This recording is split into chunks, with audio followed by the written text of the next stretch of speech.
Então, vamos começar. Vamos fazer uma oração. Em nome do Pai, do Filho e do Espírito Santo. Amém. Te agradecemos, Senhor, por este momento. Te agradecemos, Senhor, por Teu Filho Jesus Cristo, que entra na nossa vida para nos salvar, para nos libertar da escravidão do pecado e nos levar para a liberdade, para vivermos como filhos de Deus, como Teus filhos.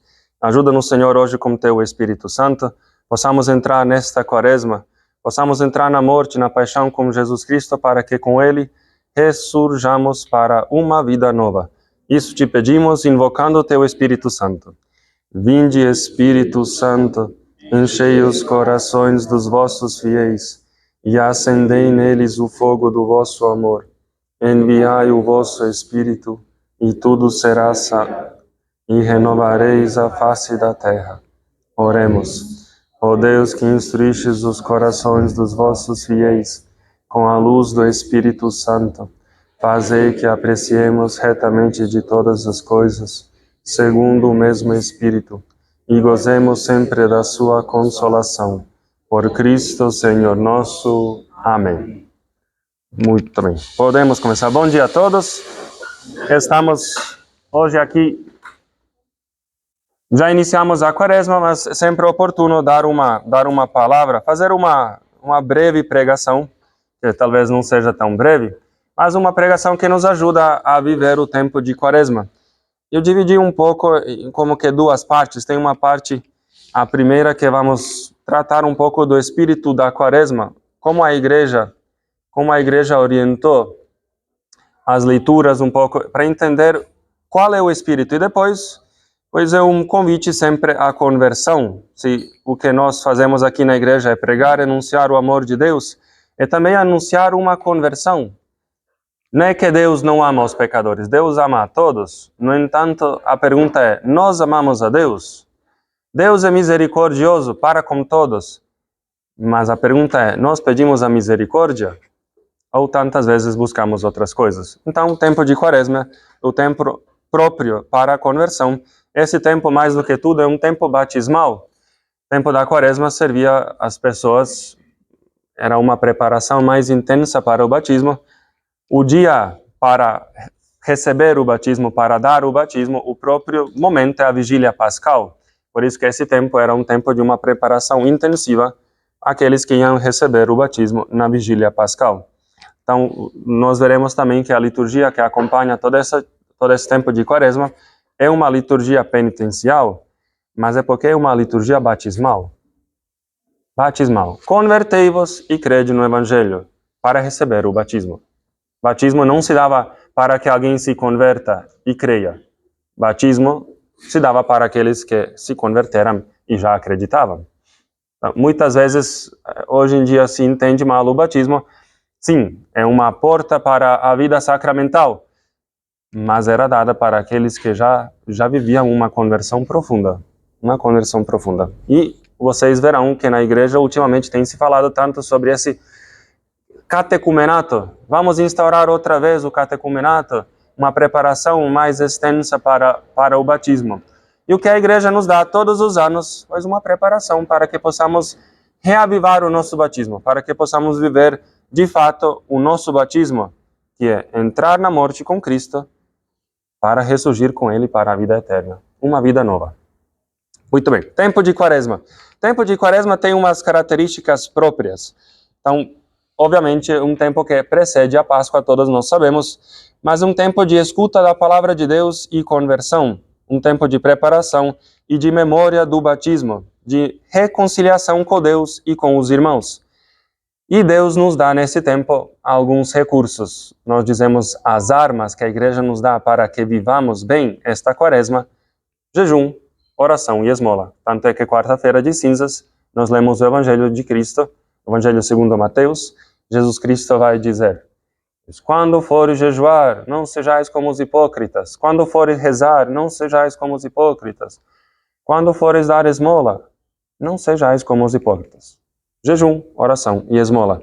São as três armas que vão responder às três tentações, que não falarei agora, falarei na missa hoje, porque hoje, de fato, a leitura dominical, o Evangelho, são as tentações de Cristo. Vamos ver que não é por acaso. A vida humana se resume praticamente a estas três tentações. do pão, segurança, da história e dos ídolos. Como combatê-los? Jejum, oração e esmola. Depois falarei hoje na missa de um modo mais extenso. Mas vemos que a liturgia nos conduz a este combate espiritual. Liturgia, a palavra de Deus, nos conduz a esta conversão, que nos assemelhemos cada vez mais com a pessoa de Jesus Cristo. De maneira semelhante, nós vivemos esse tempo de Quaresma de maneira semelhante com o antigo povo de Israel, que partiu durante 40 anos pelo deserto para ingressar na Terra Prometida. A igreja, o novo povo de Deus, prepara-se durante 40 dias para celebrar a Páscoa do Senhor. Embora seja um tempo penitencial, não é um tempo triste e depressivo. Sempre é importante lembrar disso. Nós, vendo a nossa precariedade, nós nos lembramos sempre da misericórdia de Deus. Esse tempo que se abre é o tempo de alegria, embora um tempo de penitência. Mas um tempo de alegria porque nos é conferida a misericórdia de Deus. Sempre acentuamos, sempre ressaltamos a ação de Deus na nossa vida, não tanto a nossa ação ou falta de ação. Não são tão importantes os nossos pecados, quanto o amor e a misericórdia de Deus, que nos convidam a sair desta vida de pecado. Trata-se de um tempo especial de purificação e de renovação da vida cristã, para poder participar com maior plenitude e gozo do mistério pascal do Senhor. É um tempo privilegiado para intensificar o caminho da própria conversão. E esse caminho, como acabei de dizer, supõe cooperar com a graça para dar morte ao homem velho que atua em nós. Por que cooperar? Porque não são obras nossas. Insistimos tanto sobre isso, que especialmente hoje no mundo, com tantos psicólogos e tantos autores de livros de autoajuda, parece que com uma boa vontade nós conseguimos superar esta situação. Se trata de uma boa vontade. Sabe por que você é um pecador? Porque no fundo você não quer. Você não quer viver uma vida de santidade. Sabe por que você tantas vezes vê as pessoas por aí, aqueles mendigos, os vagabundos, os drogados? Porque eles não querem. Se eles quisessem mesmo, eles teriam uma vida nova. Mas como você quis, você tem uma vida boa. Aqueles não, porque eles não queriam. Isso que o mundo diz. Nós sabemos que existe uma realidade que se chama o pecado, que nos condiciona de um modo que é inexplicável. São Paulo, e essa parte parece que tantas vezes as pessoas passam assim, entra aqui e sai do outro lado. Eu vejo o bem, eu quero o bem, eu sei qual é o bem, e eu acabo fazendo o mal. Como explicar isso? Não se trata de uma boa vontade humana. Trata-se de uma ação de Deus com a qual nós precisamos cooperar. É Deus o protagonista. O Espírito Santo que, como diz São Paulo, é outro lugar. Ele realiza tudo. Mas nós precisamos cooperar com ele. O nosso professor de moral, ele falava que, vamos dizer, seria um 60-40. 60% Espírito Santo, 40% nós precisamos cooperar. Mas o protagonismo, não existe esta percentagem, obviamente, mas o protagonismo é do Espírito Santo. Isso nos ajuda também eu vou entrar, a segunda parte vai falar muito mais sobre não julgar. Isso nos ajuda também a não julgar as pessoas. Porque o mundo é assim? Porque as pessoas, infelizmente, são escravas do pecado. Não porque são más ou porque querem viver assim. Porque são escravas do pecado. Qual é a solução? Não é a nossa boa vontade, não são livros de autoajuda. Tudo isso pode ajudar, mas a solução é aquele que vem, que tem o poder de nos libertar. É Jesus Cristo. Tirar essas correntes que nos escravizam. Tornar-nos livres. Trata-se de romper com o pecado que habita em nossos corações, nos afastar de tudo aquilo que nos separa do plano de Deus e, por conseguinte, de nossa felicidade e realização pessoal. Romper com o pecado, pois na medida em que nos assemelhamos à vida de Jesus Cristo é possível, mas é uma ação dele, é uma ação que ele realiza na nossa vida. Tudo isso por quê? Porque queremos ser felizes e aquilo que destrói a nossa felicidade é o pecado. Isso foi falado nas leituras As leituras esses dias, de fato, fazem uma introdução. Quem foi na missa na quarta-feira, quinta-feira, ontem e hoje, vai ver que é uma introdução que a igreja nos dá para viver bem esta Páscoa. Qual é a meta final? A felicidade, a vida plena, a realização em Jesus Cristo. Sermos felizes, plenamente felizes. O que nos destrói a felicidade é o nosso pecado. A Quaresma é um dos quatro tempos fortes do ano litúrgico, e isso deve se refletir com intensidade em cada um dos detalhes da sua celebração. Quanto mais forem acentuadas suas particularidades, mais frutuosamente poderemos viver toda a sua riqueza espiritual. Então, portanto, preciso esforçar, entre outras coisas. Nós precisamos lembrar que é um tempo forte e um tempo com suas características próprias. Na liturgia, por exemplo, os cantos, bem, daqui a pouco eu falo, mas tudo é necessário que reflita isso, por isso que nós não vamos colocar as flores, nós não vamos ornamentar como se fosse qualquer outro dia do ano. Os cantos precisam ser sóbrios, por isso que a igreja orienta que seja, assim, como muito, um órgão por detrás e algum outro instrumento que possa sustentar. Não é momento de fazer introduções solo, tudo que possa ofuscar essa sobriedade precisa ser tirado. Precisa ser tirado. Então esse é o momento de uma sobriedade. Bem, toda a liturgia é chamada a ter uma nobre simplicidade, como diz o Sacrosanctum Concilium, mas especialmente se verifica no tempo de Quaresma. Tanto é, por exemplo, no nosso seminário fazíamos por muitos anos tudo a capela. Rezávamos a liturgia sem o órgão, mas depois viram que é muito complicado, é bom que o órgão possa sustentar o canto. Mas se fazia a capela, muitos anos. A igreja pede também que os sinais externos possam refletir aquilo que nós vamos ver. Então, para que se capte neste tempo, são distintos tanto o enfoque das leituras. Veremos que, se vocês forem na missa, todos os dias, vocês vão perceber que não existe uma sequência perfeita. Assim, entre ontem e hoje, acho que é uma das poucas vezes que vai seguir a leitura que é do profeta Isaías. Foi 58, de 1 a 9, e hoje vai ser de 9 a 14, a primeira leitura. Mas normalmente não há uma sequência. Cada dia, como que toca um ponto específico, que faz um conjunto. É verdade. Mas não existe uma leitura sequencial, porque é necessário que cada dia possa falar da penitência, da Quaresma, que possa nos introduzir nesse tempo batismal. Então, as leituras bíblicas, não há leitura contínua, praticamente, como textos eucológicos. Textos eucológicos são aquelas orações. Todos os dias, praticamente, temos uma oração nova. Não sei se vocês foram esses dias na missa, mas são orações muito belíssimas que muitas vezes não prestamos atenção. Oração coleta, sobre as oferendas, depois da comunhão, os prefácios. Temos uma riqueza enorme na celebração litúrgica da Eucaristia e tantas vezes não nos damos conta. Muitas vezes entramos naquele modo automático, né? O padre parou de falar a homilia, aí é o momento de pensar sobre o que nós vamos almoçar hoje, sobre aquilo que sobrou no trabalho, como aquele seu filho começou a fumar, como não sei o que, aí a coisa vai. Não se escuta. E a liturgia inteira precisa ser escutada e precisa ser vivida, porque senão perdemos toda a liturgia, em geral, não só na Quaresma, mas nesse tempo, tudo orientado para a Quaresma. Toda a liturgia nos convida a rezar, e muitas vezes, assim, entramos no automático, quando não tem uma participação nossa, entramos no automático assim e passa. É muito importante também prestar atenção na liturgia por inteira. Os cantos sejam totalmente distintos dos habituais e reflitam uma espiritualidade penitencial própria deste tempo.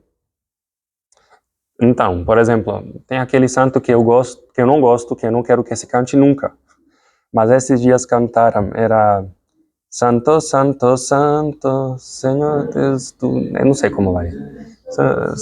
É isso. Isso aí é, assim, na Quaresma é impensável. Mas, assim, e que se já não é adequado muito para o tempo normal, na Quaresma, assim, tudo que tem esse ritmo alegre e vivo não é para ser... Outro dia, foi uma senhora ontem, que temos missa de 12h15, e normalmente eu pedia para que alguém possa puxar canto, porque se fica em silêncio também, a missa foi pensada para cantar, só para assim, foi pensado para ser cantada. A gente não faz que não sabe cantar, o padre é que não serve para nada, não sabe cantar direito, então, mas a missa inteira era para ser cantada.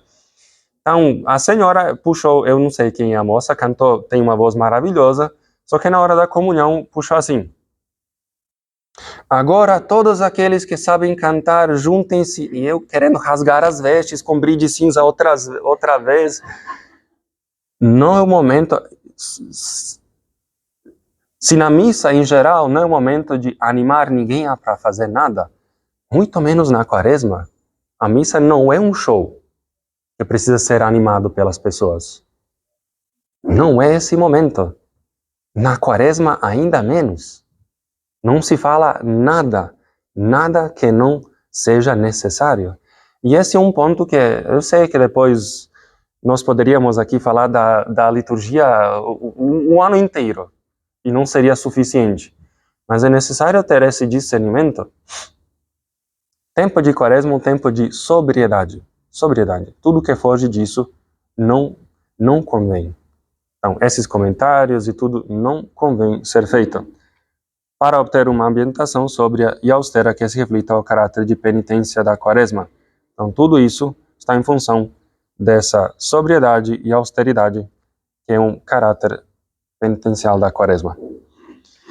Eu não estou querendo julgar a ninguém, também, se alguém também, não me entenda errado, eu entendo que as pessoas, depois da formação que receberam, e, enfim, são muitas coisas que as pessoas, enfim, não estamos aqui para julgar a ninguém, mas estamos para formar, sim. Para formar aquilo que a igreja diz. Não se trata o que eu gosto, não gosto, que muitas vezes entramos nisso. Mas, padre, eu gosto tanto. Eu entendo. Eu gosto de McDonald's. E tem uns dias que quase todo dia eu vou, mas é bom? Não é. Não é. Então, tem coisas que a gente gosta e tem coisas que a gente não gosta. Mas tem aquilo que a igreja orienta, aquilo que é o bem. Nós precisamos entrar naquilo que é o bem, gostando ou não gostando. E depois vamos ver como, dando um sentido, explicando, como vamos também mudar de gosto. Não porque agora nós queremos indoctrinar as pessoas a todo mundo pensar do mesmo jeito. Não se trata disso. Mas orientar aquilo que é bom, belo e verdadeiro. Isso tem se perdido ultimamente. No mundo eu nem falo, mas na igreja também. O bom, belo e verdadeiro, que precisam andar juntos. Bom, belo e verdadeiro. Sentido da quaresma. Primeiro que devemos dizer ao respeito é que a finalidade da quaresma é ser um tempo de preparação para a Páscoa. É um caminho para a Páscoa.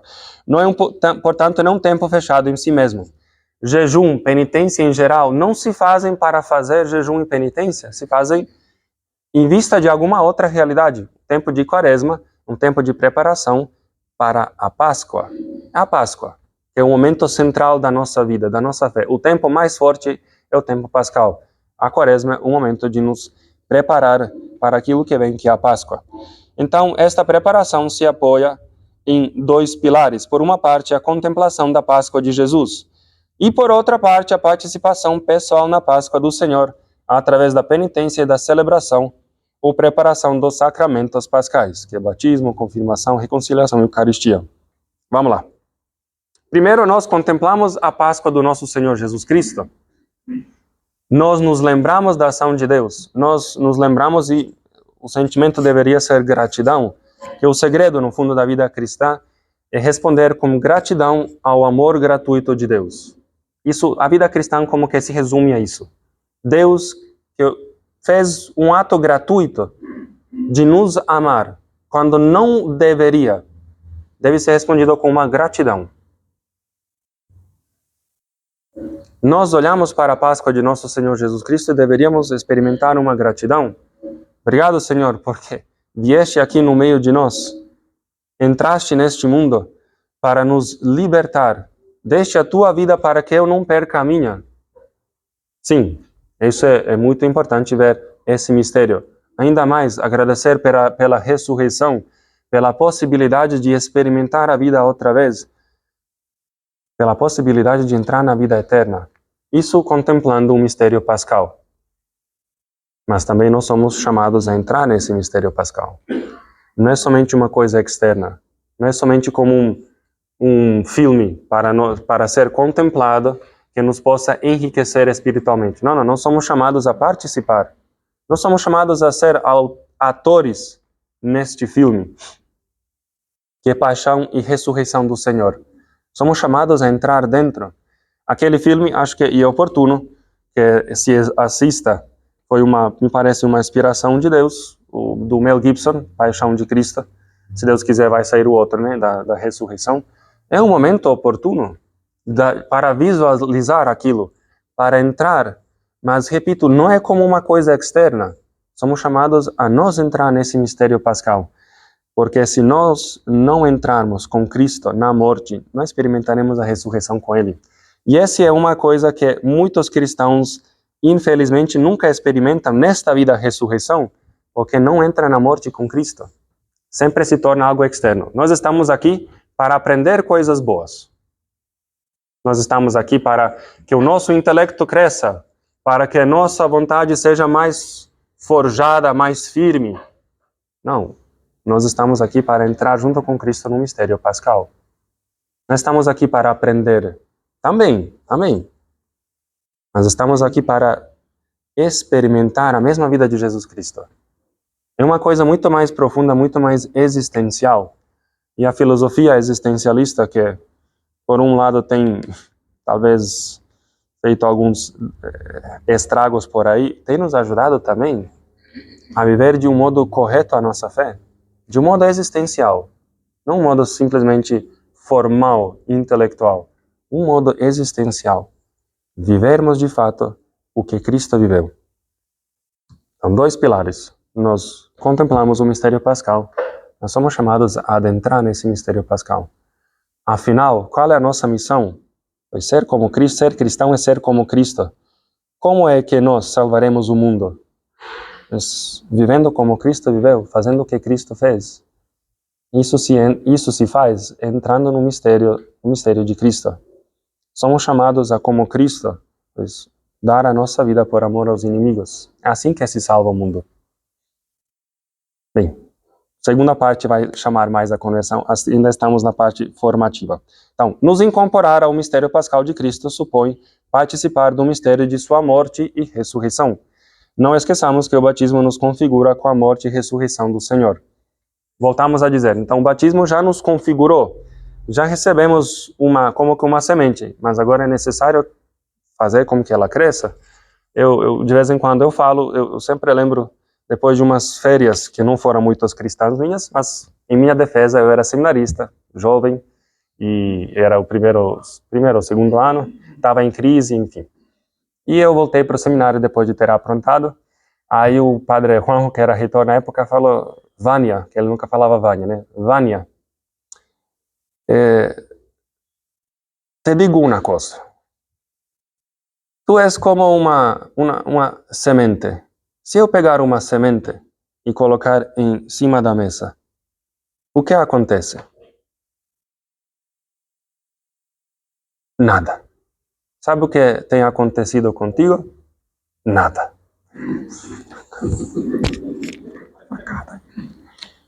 É verdade, mas é verdade. Se a semente não morre, não dá fruto. Se a semente não morre, não dá fruto. Vocês vão ver que tudo neste mundo, tudo, passa pela verdade que se chama a cruz de Cristo. Tudo. Eu tinha falado com o meu amigo, que é padre também, eu só não sei como se aplica a matemática. Aí ele falou assim, a gente ficou em silêncio um momento, voltando para o seminário, estávamos no carro. Aí ele falou, porque 1 mais 1 é 2, não é? Bem, se 1 e 1 não cessam de ser 1, nunca vão ser 2. Falei, é verdade, se aplica a matemática também. 1 mais 1 é 2. Para que algo seja 2, é necessário parar de ser 1. Se não morre, pois não há frutos. Esse é o segredo também da vida cristã. A cruz de Cristo ilumina todo o universo. Todo o universo. É necessário, pois, por isso como um critério, tudo que você for escutar, se não passa pela cruz de Cristo, se não passa por algum tipo de morte para entrar na vida, tem algo errado. Tem algo muito errado por aí. É muito importante entender isso. Se nós não entrarmos na morte com Cristo, se esse batismo não, de fato, for frutífero, nunca experimentaremos a vida. Nosso batismo é uma semente que foi colocada, é necessário desenvolver. O nosso batismo, entramos na morte com Cristo para que possamos ressurgir. O tempo pascal, o tempo de Quaresma, o tempo da Páscoa, nos lembra disso. Quaresma procura que essa dinâmica batismal, morte para a vida, seja vivida mais profundamente. Trata-se então de morrer a nosso pecado para ressuscitar com Cristo a verdadeira vida. Eu lhes asseguro que se o grão de trigo morre, ele dará fruto. João 12, 24. Se o grão de trigo morre, ele vai dar fruto. Se não morrer, vai acontecer nada. E temos muito nada por aí.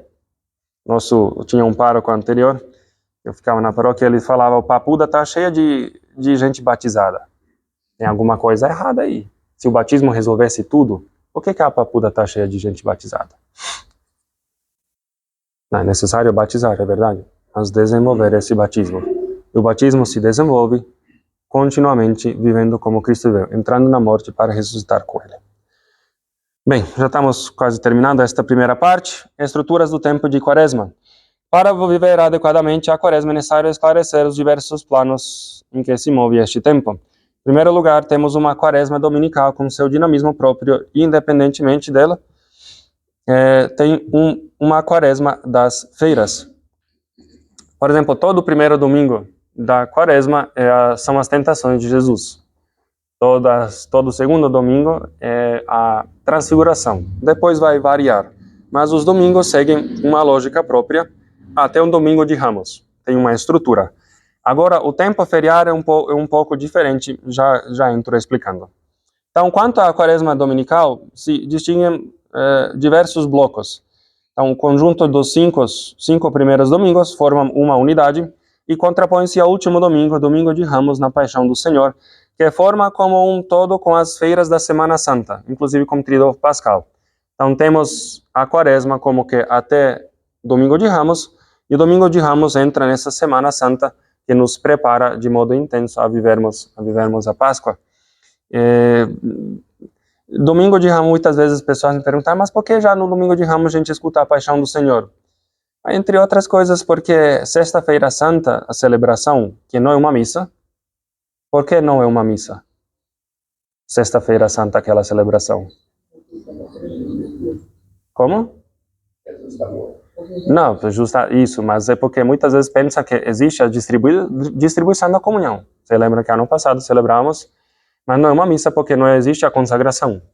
Então, já é consagrado antes aquilo que será usado, não é uma missa, é uma celebração com a distribuição da comunhão, justamente porque nesses dias em que celebramos a morte dele, somos chamados a também de modo externo viver esse momento, que se é Cristo aquele que confere os sacramentos e Cristo não está no meio de nós, como é que estamos dando os sacramentos?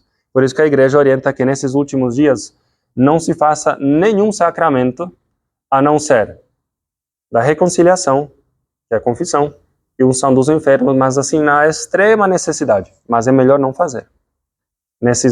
Da Sexta-feira Santa, Sábado Santo. E muitas vezes, o sábado, as pessoas aproveitam, não, agora vou confessar. Não, era para ter resolvido isso bem antes.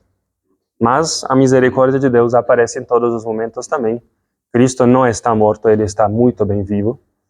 Então, assim, de fato, os sacramentos podem ser dados, mas se pede que se viva esse momento da ausência de Cristo no meio de nós. Mas reconciliação e unção dos enfermos podem ser dados. Semana Santa, tríduo pascal. Quaresma ferial também tem dois blocos distintos das feiras.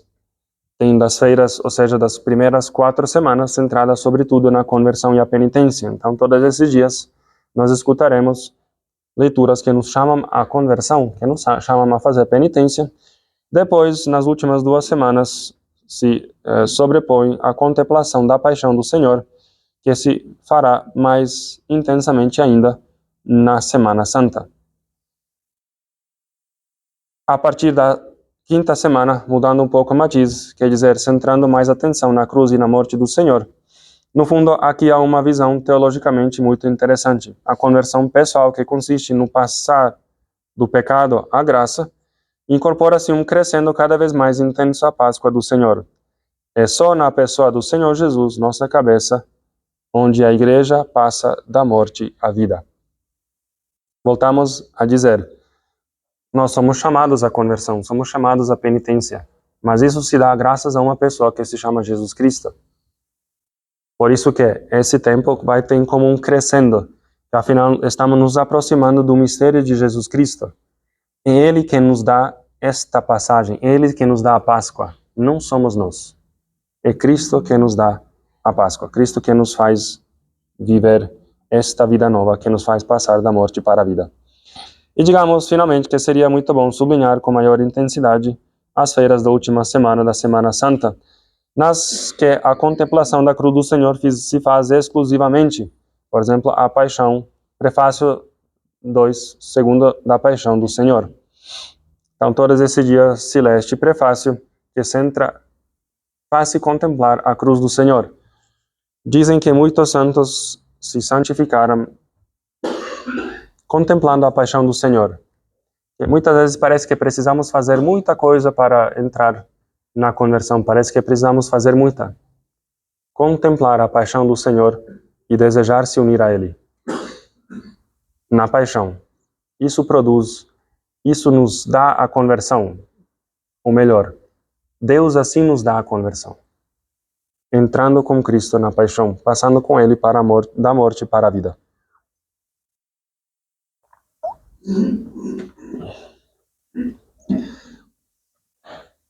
Voltando a dizer, não se celebra nesse momento nenhuma celebração alheia, nem se é a solenidade. Aí dou um exemplo interessante, não sei se vocês se lembram. Alguns anos atrás, a Páscoa caiu no dia 27 de março. Não sei se foi 2, 3, 4 anos atrás. O que nós celebramos dia 25 de março? A Anunciação do Senhor. A Anunciação é o anúncio, ou seja, de fato, o Cristo concebido. 9 meses antes do Natal, 25 de março. Caía numa sexta-feira santa. Quando é que foi celebrada esta celebração naquele ano? Abril. Não foi antes, mas foi depois.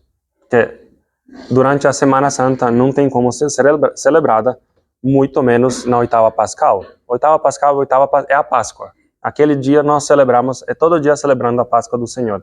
Foi celebrada primeira segunda-feira depois da oitava pascal. Se não me engano era 5 ou 6 de abril. Nesse tempo não se celebra nada que não seja na Semana Santa, os dias da Semana Santa e depois a oitava pascal.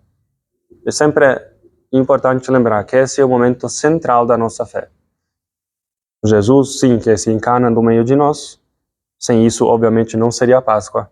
Mas sem a passagem do nosso Senhor, pois nós não estaríamos permitidos, ou seja, o céu não estaria aberto para nós. Se faz graças à Páscoa do nosso Senhor.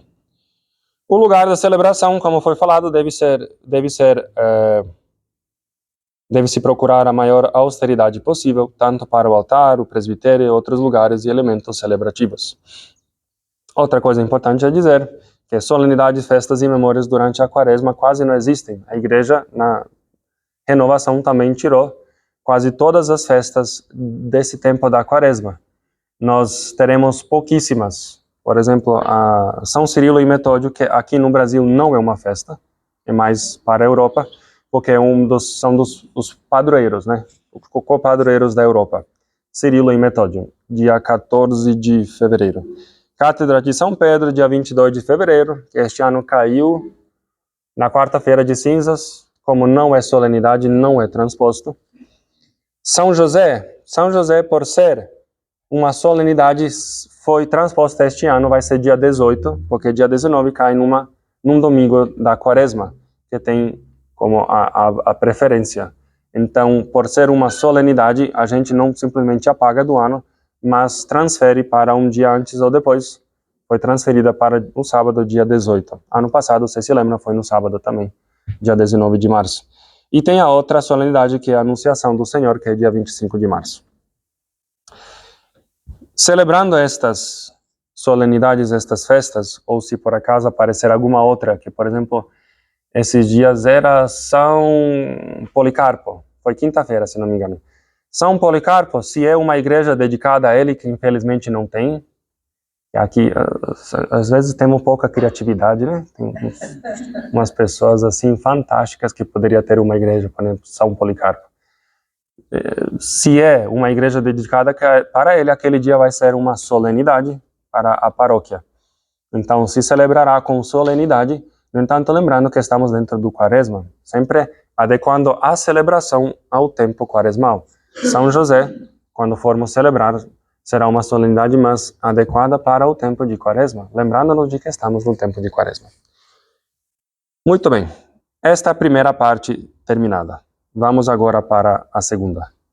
Segunda que é mais assim, a primeira é mais para nos situarmos na quaresma, o que é que nós vamos viver. Segunda é mais um chamado à conversão, que é sempre bom. Nós precisamos escutar. Quando digo nós, começando por nós que somos padres, fazemos todos os anos pelo menos um retiro. E além disso, várias outras pregações que precisamos escutar. Ninguém de nós sabe tudo e ninguém de nós é 100% ortodoxo. Sempre precisamos escutar, sempre precisamos ser purificados. E como Deus quis salvar o mundo, de São Paulo? Através da loucura da pregação. Não foi com os livros, não foi com, não sei, boas ideias, não foi com alimentos, não foi com a loucura da pregação. Sim, Cristo que entra, mas o Cristo que é anunciado por todo mundo, por toda a eternidade. Anunciamos a loucura, que é a paixão, a morte e a ressurreição de nosso Senhor Jesus Cristo. E precisamos continuamente escutar. Nós precisamos. Bem, importante é, nesse início dessa pregação, ver que religiosidade natural é uma coisa que às vezes nos atrapalha nos converter. Nós muitas vezes nos enraizamos, criamos raízes fortes e é muito importante não entrar nessa armadilha de uma religiosidade natural, que quer dizer, está bem, você já vai na missa, não é? Você já participa do movimento Eureka? Pô, cara, você faz as panelas de São José? Já está bem. Ainda de vez em quando aquele padre te chama para fazer alguma coisa, você está tranquilo já está muito bem, você faz suficiente. Você vem na sua missa, reza uma coisinha aqui, participa, vai para sua casa e depois se vira. Tá tudo certo. Nós precisamos sair dessa religiosidade natural, sair dessa coisa estática para entrar num movimento, num dinamismo com o Senhor. Tanto é que a palavra de estado de graça, ultimamente as pessoas não gostam porque parece que é uma coisa estática. Então, você está no estado de graça. Então, é necessário não se mexer, porque vai que você vai sair do estado de graça. Quando é tudo o contrário. O estado de graça, que é o Espírito Santo, a própria graça que vai nos conduzindo, ele sopra onde quer, como quer. Ele é uma movimentação contínua. Ele não pensa em formas e normas. Ele é uma movimentação. E muitas vezes as pessoas tendo uma ideia, não, estado de graça. Eu estou no estado de graça, então se eu me mexer, eu estou ferrado. Não, você é chamado a se movimentar, sair de si mesmo, continuamente sair de si mesmo. É necessário para isso formar cristãos, preparar cristãos autênticos a partir das crises, dos problemas, dos sofrimentos. Isso leva muito tempo. Nós aqui estamos, inclusive, todo o movimento na igreja, o movimento como a iniciação à vida cristã, é chamado a formar cristãos. Nós aqui não estamos simplesmente fazendo uma coisa social, nós estamos querendo formar cristãos. Uma fé que não esteja baseada apenas no sentimento, mas que seja baseada na história, na resposta a Deus dentro da história e nos combates, na conversão de cada dia. É necessário chegar a entender que ser cristão significa que todos os dias devo me converter. Todos os dias. Todos os dias. Por isso que essa noção de que eu cheguei, pronto, não é cristã. Um cristão é aquele que precisa todos os dias se converter, porque todos os dias temos um combate e todos os dias vamos dizer sim ou não ao Senhor. E é dentro da história, não se trata de sentimentos. Por isso que nós não gostamos aqui de falar gosto, não gosto, quero, não quero, mas e daí? O Cristo gostou, que tem umas pessoas que chegam, Padre, eu acho tão injusto como as pessoas me tratam, como isso aqui não é de Deus. E eu falo, meu Deus, que temos uma cruzona bem grande lá e Jesus carregando a cruz, eu falo, nossa, então isso aqui está tudo errado. Jesus, olha como Deus é injusto com o próprio filho. Como faz tudo errado. O que nós estamos fazendo aqui então? Não, mas é na história que se manifesta nos fatos. Sentimentos, isso é para as crianças. Gosto, não gosto. Aí quando não gosta, se rola no chão, como como? Birra, isso. Essas são coisas de crianças. Que nós precisamos superar. Tem muitas coisas que nós não gostamos. Cristo não gostou de entrar na paixão. Não quis. E tinha tantas coisas que deve ter pensado fazer. Mas ele entrou naquilo que Deus providenciou para ele. Ele entrou na história que Deus pensou. E se nós, queridos irmãos, não estamos entrando na história que Deus pensa para nós, será que nós somos cristãos? Todos os dias nós precisamos nos converter, porque todos os dias, olhando para a cruz, nós dizemos, eu não quero não. Não quero. Eu quero outras coisas. E todos os dias precisamos, Senhor, mas eu quero o que Tu queres. Isso é entrar na história. Isso significa ter uma fé adulta. Importante também nesse caminho, nessa formação, ser suficientemente humilde para ser paciente consigo mesmo, com os seus defeitos. É muito importante lembrar que somos precários. E tem pessoas que não se lembram disso. Nem sempre sabemos responder a Deus na nossa história, porque nem sempre nos agradam os fatos que acontecem. Nós não temos, por exemplo, a mesma fé da Virgem Maria. A Virgem Maria, ela não entende o fato, mas ela guarda no coração, ela contempla. Mas ela não murmura na história contra o Senhor. Nós não temos esta fé. Verdade é que nós continuamente precisamos ser purificados. Nós continuamente precisamos voltar ao Senhor. Mas nesse momento, e o que tenho falado praticamente mais para as pessoas, precisamos de paciência até conosco mesmo. Porque facilmente o demônio nos engana a desanimar. Padre, quando chega assim, Padre, é que de novo eu estou aqui. É sempre a mesma... Tem pessoas que entram assim. Não, mas se tem uma coisa que é sempre a mesma, é o amor e a misericórdia de Deus. A paciência divina é sempre a mesma. O resto tudo muda. O resto é tudo mutável. Precisamos ter paciência até conosco mesmo. Esse é outro engano que o demônio muitas vezes coloca. Você parece que tem que ser uma outra pessoa. Não, não tem que ser outra pessoa. Deus chamou e amou a você. Chama a uma conversão, é verdade, chama a uma vida nova, mas é uma obra que Deus faz. Na medida que você deixa, e também Deus a realiza pouco a pouco. A conversão é um processo. Então, nesse ponto, nós precisamos ter a humildade de ter a paciência. Não ter a paciência consigo mesmo não é um sinal de humildade, é um sinal da soberba. E o que tem aparecido muito ultimamente no mundo é gente escrupulosa, que quer, assim, Padre, eu me converti ontem e hoje eu, infelizmente, olha como eu tenho pensamentos luxuriosos. Olha que coisa desgraçada. Parabéns, você viveu 30 anos na fornicação, o que você espera? 30 anos fornicando, 30 anos, e você acha que de um dia para outro, agora você vai ser purificado de tal modo que nunca terá um pensamento luxurioso? Vamos pouco a pouco.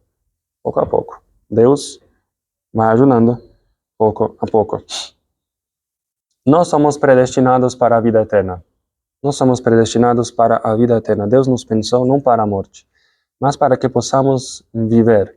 E o nosso combate, de fato, é entrar nesse caminho da vida. Resistir às tentações, entrando no caminho da vida. Mas isso só se pode graças à obra de Jesus Cristo. É Ele que combateu e venceu as tentações.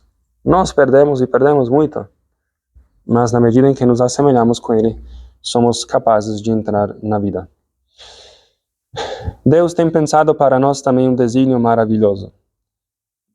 Ultimamente eu também tenho insistido nisso, que Deus nos chama a uma vida bela, uma vida extraordinária. Falava no domingo passado: amai os vossos inimigos. Se saudais os que vos saúdam, se fazes aquilo que fazem os pagãos, o que você fazem de extraordinário? Nada. A Deus nos chama a uma vida extraordinária. Deus nos chama a uma vida maravilhosa, uma vida verdadeiramente bela. E se vivemos como os pagãos, amando aqueles que nos amam, desprezando aqueles que nos desprezam, saudando aqueles que nós gostamos e não falando com aqueles que nós não gostamos, vivemos, tá bom, você pode viver assim, mas é uma vida ordinária. Deus nos chama a algo mais. Deus tem nos predestinado para algo mais. O que nós precisamos é colocar-nos disponíveis. Olha, Senhor, eu muitas vezes não quero, é verdade. Muitas vezes tenho também dificuldade. Muitas vezes estou, assim, saturado. Mas eu me coloco à disposição. Senhor, Tu faça a Tua obra na minha vida. Tu faze, né? A Tua obra na minha vida. Faze, o Senhor, o que Tu quiseres. Mas esse talvez seja o maior combate, que muitas vezes nós não temos esta disponibilidade, esta abertura para que o Senhor faça a obra dele na nossa vida. Por isso, irmãos, Deus opera em nós, e é maravilhoso converter-se, é maravilhoso entrar nesta obra. Eu gosto de falar da vida dos santos, porque Deus faz cada coisa em lugares e com as pessoas menos prováveis. Por exemplo, o próprio Kiko, que eu estou pegando praticamente o que ele falou, que estou adaptando a coisa do caminho, aproveitando, né, porque é oportuno para nos chamar à conversão. O cara que era um boêmio, é uma palavra bonita para dizer vagabundo, é um eufemismo, né, boêmio, eu fui um boêmio na vida. Não, era um vagabundo, que vivia no bar, fazia nada, era um pintor, artista, e o cara se encontrou com Deus um dia e foi morar no meio dos pobres. Ele pensava de evangelizar a ninguém. Ele pensava de uma iniciação à vida cristã. Ele pensava nos seminários e não pensava nada disso, não. O cara teve uma inspiração, bem, vou morar no meio dos pobres, que tinha uma situação de uma empregada que o chamou para ir lá na favela de Madrid, que um filho queria matar o pai queria matar o filho, e ele ia lá e ele como que apazigua. E aí o cara falou, eu vou ficar por aqui mesmo. Pegava o violãozinho, tocava salmos, lia a palavra de Deus, tinha a escória do mundo, estava lá.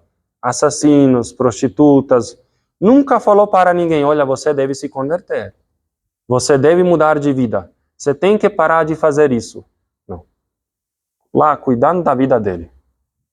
Porque as pessoas começaram a escutar a palavra de Deus, começaram a se converter.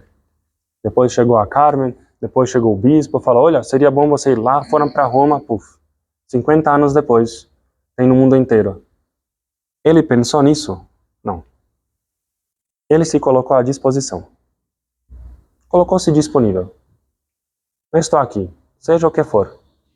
E Deus faz. O Espírito Santo é muito mais esperto do que nós. E é muito mais forte do que nós. Mas o Espírito Santo é um Senhor cavalheiro, como nós falávamos já há umas semanas. Não força ninguém a fazer nada. Deus tem pensado para cada um de nós histórias maravilhosas que tantas vezes nós nos privamos. Porque não queremos dar ao Senhor um pouco de nós mesmos. Nos apegando, e por isso que esse combate que agora vamos tocar mais para frente, nos apegando às coisas, às pessoas, limitamos esta ação de Deus.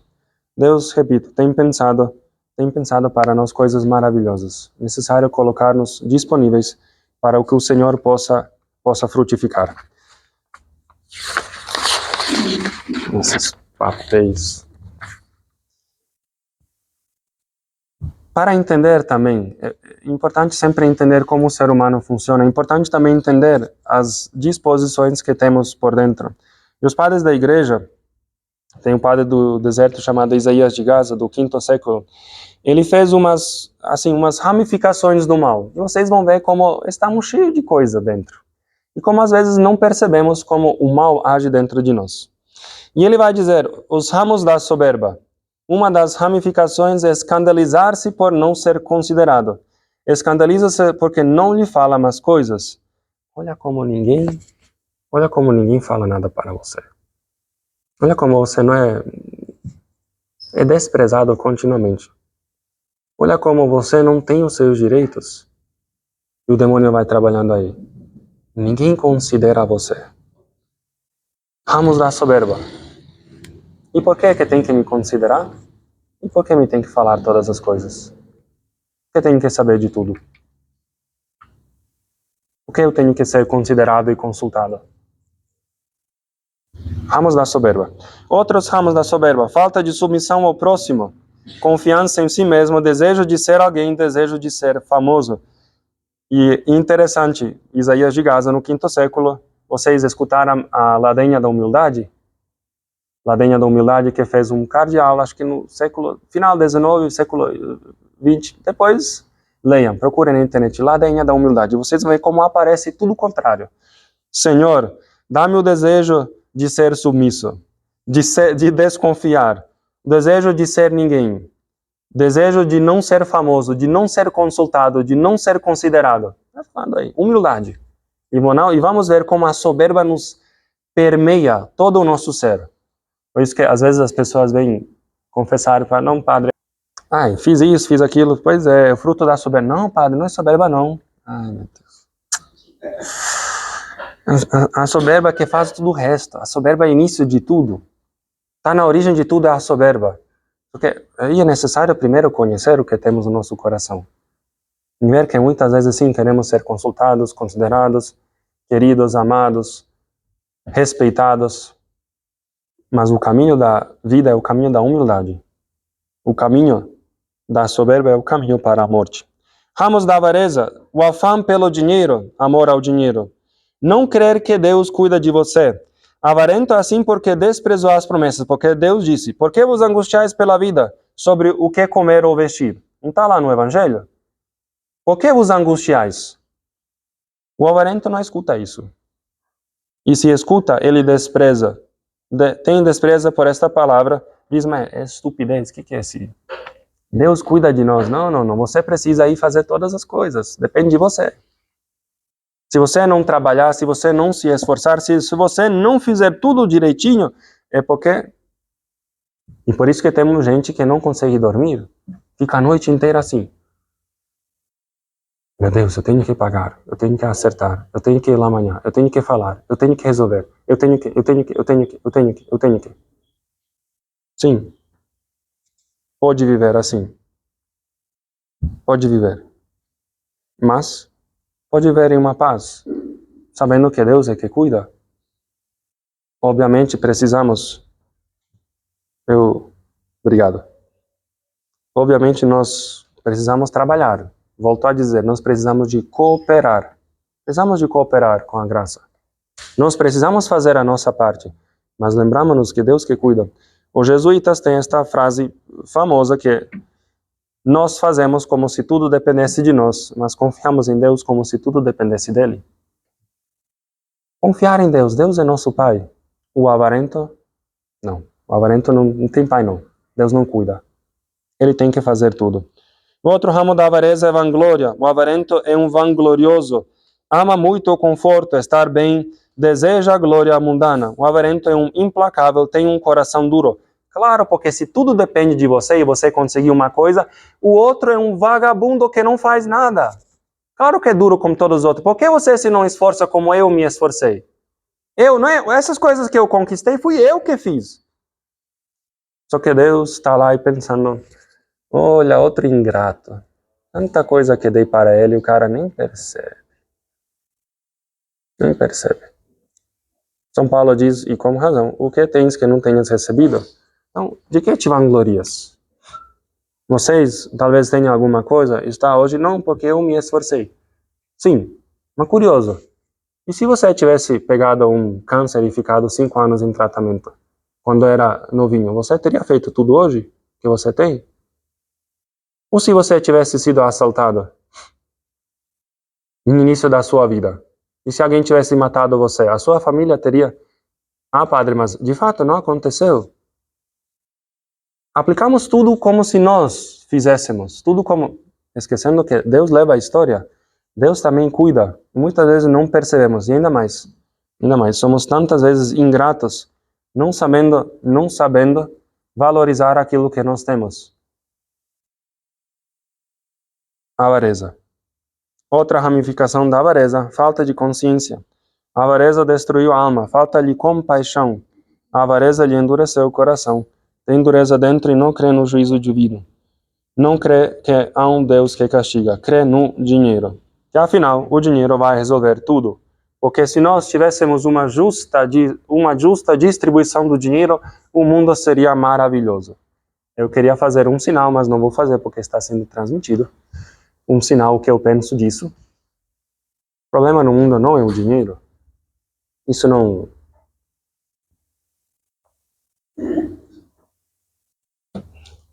O problema do mundo não são os alimentos. O problema do mundo é o pecado que mora dentro das pessoas, que gera todas as outras coisas. Tem aquele seriado Star Trek, Jornada das Estrelas. Sei, eu sou fã da ficção científica. Então, quando era pequeno, a gente assistia muito.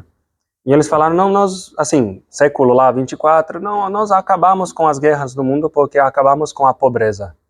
Ah, acha que o mundo está em guerra por causa da riqueza? Ah, por favor. Por causa do dinheiro, da fome? Isso que faz o mundo estar em guerra. A pobreza aparece muitas vezes por causa da guerra, isso sim. O problema do mundo, se todo mundo tiver alimento, maravilhoso. Mas, diga-me, na sua casa todo mundo tem o que de comer. E por que muitas vezes é uma guerra lá dentro? Por que muitas vezes na sua família o povo briga? Todo mundo está tendo coisa de comer? De onde é que vem a guerra? De onde as dificuldades? Na sua escola, todo mundo tem o que de comer. Sua escola, sei lá, o seu trabalho, todo mundo. E por que aparecem as intrigas? Todo mundo tem o que comer. De onde é que vem esta maldade? Pecado. Pecado. E tem um que resolve a situação. Se chama Jesus Cristo, que tira o pecado do mundo. Toda vez nós levantamos, eis o Cordeiro de Deus que tira o pecado do mundo. Só Ele que tira o pecado do mundo. Só Ele. Não tem outro. Quando as guerras vão acabar, quando não tiver mais pecado aqui. No entanto, isso é reservado para a segunda vinda, a vinda gloriosa de Jesus Cristo. Porque até então, Jesus mesmo falou que nos esperam uns maus bocados, né? É assim que se fala, maus bocados. Ramos da luxúria, intemperança, quem come e bebe sem freio. Excessivo cuidado com a aparência, com o vestir, excessivo cuidado com o próprio corpo. Desejo de divertir-se, mas fora de Deus. A preguiça é um ramo da luxúria e olhar libidinoso. É interessante que vincula luxúria, preguiça e gula. Luxúria, preguiça e gula. Uma leva a outra. Padre, eu bebo, mas não tem nada, não tem um problema não, mas você bebe e depois tira o discernimento e possivelmente você cai num problema da luxúria. E muitas vezes as pessoas, padre, mas eu caí de novo, não sei nada. Pornografia, masturbação. Sim, e você estava fazendo o quê? Estava fazendo nada. Por quê? Que era para fazer, se você tivesse feito alguma coisa, você não ia estar lá pecando. Mas um leva ao outro. Importante é que, e depois, a luxúria, tantas vezes, porque temos tanta gente que não quer nada com nada na vida? Porque, infelizmente, tantos viciados na pornografia, um pouco de prazer, satisfazer aquela baixa paixão, pronto. O que mais eu vou procurar? Qualquer coisa que aparece, sofrimento, dificuldade, não. Solução é masturbação, pornografia. Pronto, já resolvi. Os jovens que não querem trabalhar, para quê? Ele pode comer pão e água. Importante que tenha uma tela com internet, que possa ver alguma coisa interessante e que tenha a necessidade básica de um prazer e pronto. Vai viver para quê? Trabalhar para quê? Esforçar-se para quê? Construir alguma coisa para quê? Já tem aquele prazer mínimo. Isso é suficiente. A luxúria leva à preguiça também. Não procurar mais nada. Já está bem. Eu me satisfiz aqui. Pronto. Satisfiz, você diz? Sei lá. Muito bem. Ramos da luxúria. Ramos da cólera. O desejo de que prevaleça a própria vontade. E quem deseja que sempre se faça aquilo que ele diz. Ele o diz porque está convencido da própria justiça, mas pode ser que aquilo que acredita ser justiça, na verdade, é só um ramo da cólera da ira. A falsa ciência, o amor excessivo pelos bens deste mundo, a impaciência, o relaxo, não rezar, são todos ramos da cólera. No fundo, a ira aparece porque eu estou certo e você está errado. Esses dias, infelizmente, eu fiquei... Aquilo dói o coração, não sei. Esses homens que mataram pessoas lá por causa de um jogo de sinuca, de dinheiro, no fundo, mas houve humilhação, houve várias coisas. Aqueles homens, pois, pensavam que eles estão certos. Ele está certo e pronto. O outro está errado. Eu estou certo. Como tantas pessoas no Brasil, nesses últimos tempos, meses, todo mundo está certo. Ninguém está errado, é impressionante. Todo mundo sabe de tudo. Todo mundo é justo. Ninguém para se perguntar, mas espera aí. Será que eu não estou errado? Será que nem tem alguma coisa errada comigo? Será que eu não vejo direito as coisas? Não, eu tenho certeza. O errado é o outro. O outro é necessário que ele morra. Ele não sabe. Ramos da cólera. Ramos da inveja. O ódio para com o próximo, não querer se censurar. O invejoso não se censura. Odeia o próximo, é preguiçoso. Amor ao mundo, ciúmes para com o próximo. O amor ao respeito humano. São estes os ramos da inveja. Vemos que é tudo assim, muito ligado. Tudo muito ligado uma coisa a outra. Ramos da vanglória, de novo a preguiça, o amor por essa vida. O vanglorioso fala sempre de si mesmo para ser glorificado pelos outros. Ele faz isso, aquilo outro, nunca vê a glória de Deus. Esquece que tudo aquilo que Deus fez por ele. Tudo no fundo é fruto das minhas obras. Olha como eu sou bom e maravilhoso. Por isso que é importante falar muito, por isso que é importante dar muitos conselhos para os outros, porque afinal, olha como eu fiz muito bem a minha vida. Aí eu estou aqui para ajudar os outros. Ajuda? Não, preciso não. Eu não preciso de ajuda não. Mas eu sempre posso ajudar. Eu não precisa mudar alguma coisa não. Já está muito bem. Terminando esse padre da igreja dizia: que pesos tão duros são estes para o homem? São os pesos, os fardos de Adão. Duro é o jugo de Adão. Todos estes amos de que temos falado, todas estas paixões são obra do demônio no homem para separá-lo de Deus. Mas diz também Isaías que Cristo, o novo Adão, tomou sobre si os nossos fardos, nossos pesos e carregou nossas enfermidades. Portanto, estes pesos caídos sobre Adão, nosso Senhor Jesus Cristo carregou sobre a cruz. Estes pesos, estes ramos, estas paixões, são as 7 paixões do homem velho. São as 7 nações que se opõem à entrada do povo em Israel. Cristo tira de nós aquilo que nos oprime, aquilo que nos pesa. E voltamos a dizer, o que nos torna infelizes não são os outros. São essas correntes, estes pesos que nos acorrentam, que nos abaixam, que nos tornam a vida pesada, que nos tornam a vida assim amarga. São os nossos pesos que Cristo quer tirar, que quer nos libertar. Mas o peso de Cristo, o fardo de Cristo é leve, o seu jugo é suave. Qual é o jugo de Cristo? A pureza, a ausência da cólera, a temperança, a bondade, a docilidade, a alegria de espírito, a temperança, sabe aquilo que lhe faz mal, aquilo que o leva para a luxúria, para a embriaguez e se contém. Nele há força para a temperança, pelo jugo de Cristo, que é a potência de Cristo nele, não é apenas obra do homem, é potência de Cristo em você. A temperança das paixões, a caridade para com todos, o discernimento, a santidade, a fé, a paciência nas tribulações, o considerar-se estrangeiro no mundo. Quem não se considera estrangeiro como se não possuísse a casa que hoje possui, não é cristão. O desejo de sair deste mundo é fruto do jugo de Cristo. Desejo de morrer para ir com Cristo.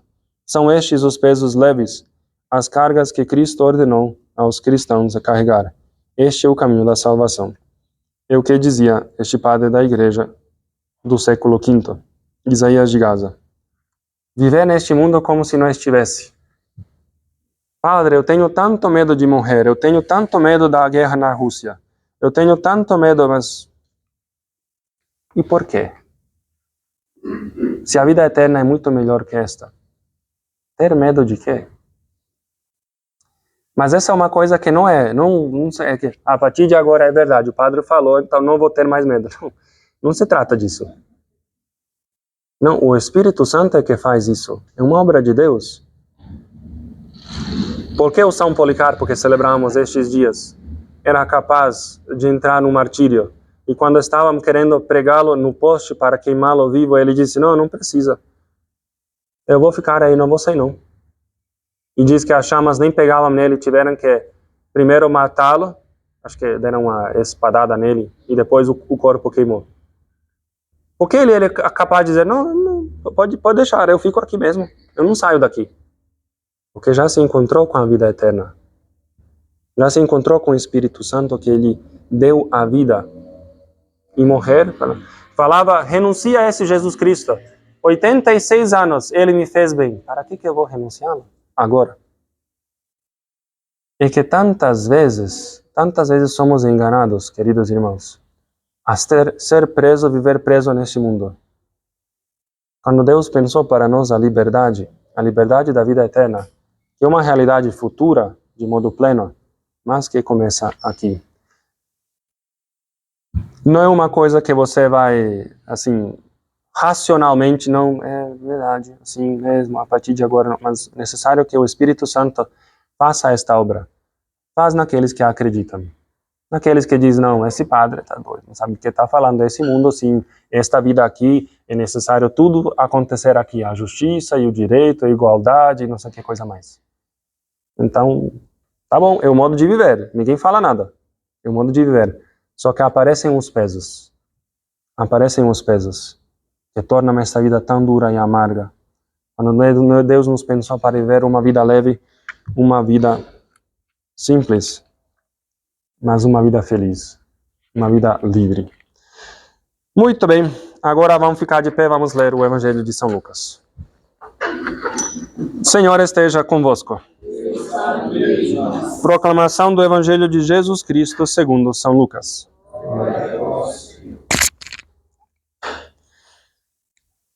E disse, é necessário que o Filho do Homem sofra muito, seja rejeitado pelos anciãos, chefes dos sacerdotes e escribas, seja morto e ressuscite ao terceiro dia. Dizia ele a todos, se alguém quer vir após mim, renuncie a si mesmo, tome sua cruz cada dia e siga-me. Pois aquele que quiser salvar sua vida, a perderá, mas o que perder sua vida por causa de mim, a salvará. Com efeito, que aproveita ao homem ganhar o mundo inteiro, se perder ou arruinar a si mesmo? Pois quem se envergonhar de mim e de minhas palavras, o Filho do Homem dele se envergonhará, quando vier em sua glória e na do Pai e dos santos anjos. Eu vos digo, verdadeiramente que alguns dos aqui estão presentes não provarão a morte antes de terem visto o reino de Deus. Palavra da salvação. Podem sentar.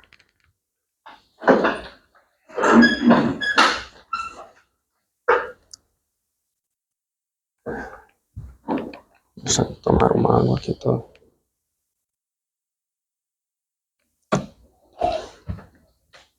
Se alguém quer vir após mim, renuncie a si mesmo, tome sua cruz e siga-me cada dia. O jugo suave de Cristo é a cruz de cada dia. Para que entremos no reino de Deus, no reino dos céus, é necessário tornar-se pequeno, Cristo mesmo diz. E só torna-se pequeno somente na cruz. Tornar-se pequeno, ser humilde, se faz na cruz. Por isso que Deus apresenta para nós a cruz. Dizem os padres da igreja, qual é o caminho para alcançar a vida eterna?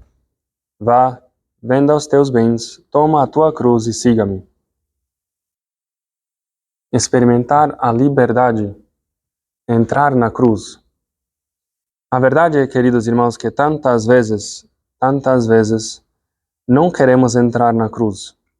O grande combate, o Shema Israel, vocês acho que escutaram aquele Shema Israel, o Senhor teu Deus é um, amarás o Senhor teu Deus de todo o coração, de toda a tua alma e com todas as tuas forças. São as 3 tentações outra vez. Coração, alma, forças. Amar a Deus sobre todas as coisas, entrar na cruz, viver aquilo que Deus pensou para nós, é viver a cruz, viver os 2 mandamentos. Falávamos, acho que falei várias vezes, mas eu tenho percebido que as pessoas não prestam atenção, então isso é bom, que a gente fala várias vezes a mesma coisa, e alguns escutam, outros não, aí desse modo fica uma coisa sempre como que nova. As 2 tábuas da lei dos cristãos, bem, dos judeus tem aqueles 3 mandamentos, que é sobre amor a Deus, não é? E tem os outros 7, que é amor ao próximo. Tem assim falado um amor vertical e um amor horizontal. São 2 tábuas. Na primeira tábua, amor a Deus, na segunda tábua, os outros 7 mandamentos, amando ao próximo. Pois as 2 tábuas da lei do cristão é a cruz de Cristo, amar a Deus sobre todas as coisas e amor aos irmãos. E só se cumpre na cruz. Quem cumpriu de modo perfeito? Jesus Cristo. Esse é o combate de todo ser humano, mas um combate que talvez foi revelado para poucos, para um povo de Israel, e depois para nós que somos cristãos. Cristo sustentará este combate com todo o coração, com toda a alma e com todas as forças. Ele é aquele que é capaz de vencer. Ele de fato venceu, e que vemos nessas tentações que brevemente eu toco hoje. A primeira tentação, como podemos não sucumbir nesta tentação? A primeira tentação é murmurar contra Deus. O nosso coração que se rebela contra aquilo que Deus nos providencia. O povo de Israel está no deserto e diz, eu quero pão, Deus dá o maná. Agora eu quero água, Deus abre a rocha. Agora eu quero carne, Deus desce. Mas sempre uma murmuração. Nós não andaremos mais um passo até que isso aconteça. A tentação de Jesus Cristo. A fome, depois de 40 dias, o demônio aparece e diz, transforma estas pedras em pão. Sacia a sua fome. Não. Diz, Senhor, não. Não vou julgar o Senhor. Que esta primeira tentação do coração é no fundo julgar a Deus. Olha como Deus, o que faz, não é bom não. Deus não sabe o que faz. Não julgueis. Todo julgamento que vem de Deus. Murmurar vem do inimigo.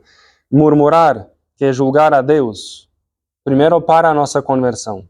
Segundo, é uma ofensa terrível a Deus. E o terceiro, murmurar nos torna a vida tão desagradável.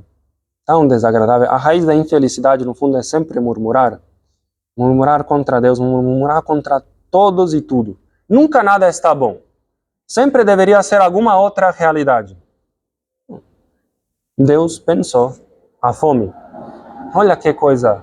Deus pensou a fome. O que a gente faz? Nós, como cristãos, obviamente, somos chamados a ajudar o nosso próximo. Somos chamados a cada vez mais ser solidários. Mas, queridos irmãos, quem está na fundamentação do mundo é Deus. É Deus. Lembremos-nos sempre disso. Murmurar contra a realidade é murmurar contra Deus. Imediatamente depois que Cristo vai, no Sermão da Montanha, vai falar da bem-aventurança daqueles que choram, ele diz, não julgueis. Eu estou sofrendo. Estou chorando. Para Deus isso é uma bem-aventurança, para nós é uma desgraça. E imediatamente vai dizer depois, não julgueis. Amai os vossos inimigos. A quem te fere numa face oferece a outra. A nossa murmuração ao sofrimento sempre acaba descontando no próximo. Isso vocês até tem um seriado que eu achei tão engraçado como as pessoas percebem, mas não percebem. Que você recebe uma bronca do seu chefe, aí você que tem alguém embaixo, você dá bronca nele, que tem alguém embaixo que dá bronca nele, que até, aí vai uma corrente assim, que chega até Jesus Cristo e para. Jesus Cristo recebe os insultos, recebe a violência, recebe os sofrimentos, mas não faz sofrer. Não passa. Para nele. Esta é a primeira tentação. Quem escuta, quem coloca as minhas palavras em prática, não julgará. Não condeneis, sede misericordiosos, perdoai. Se vocês forem pegar o capítulo 6 do Evangelho de São Lucas, acho que é 36, 46, algo assim. Sede misericordiosos como vosso Pai é misericordioso. Sede perfeitos. Acontece que a perfeição da vida cristã é ser misericordioso, não julgar. E esta é a primeira tentação. Não murmurar contra a incomodidade.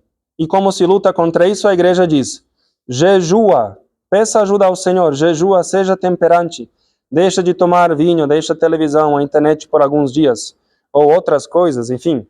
Mas por que fazer essa pequena ascese? Por que fazer esta penitência por amor a Jesus Cristo? Sempre é tudo orientado por amor a Ele. Não sei qual a penitência que vocês escolheram, mas espero que escolheram uma para jejum. Os alimentos mesmo, a primeira tentação nesse tempo de Quaresma é jejum, a combater. Você tem escolhido alguma coisa? Ah, padre, mas eu tomo muito remédio. Sim, muito bem, ótimo, você precisa comer. Mas com certeza tem alguma coisa que você pode fazer. Não deixe se enganar também. Primeira tentação se combate com jejum. Segunda tentação, que é a tentação da história, tentação da alma. Amarás o Senhor com toda a tua alma. E de não aceitar a cruz de nossa história, de não aceitar ser humilhados. E isso se combate com a oração. Veja bem, o demônio diz para Jesus Cristo, vai, sobe o templo, joga-te embaixo e você vai ver como os anjos de Deus vão te levar. Não tentarás ao Senhor teu Deus. Não tentarás ao Senhor teu Deus.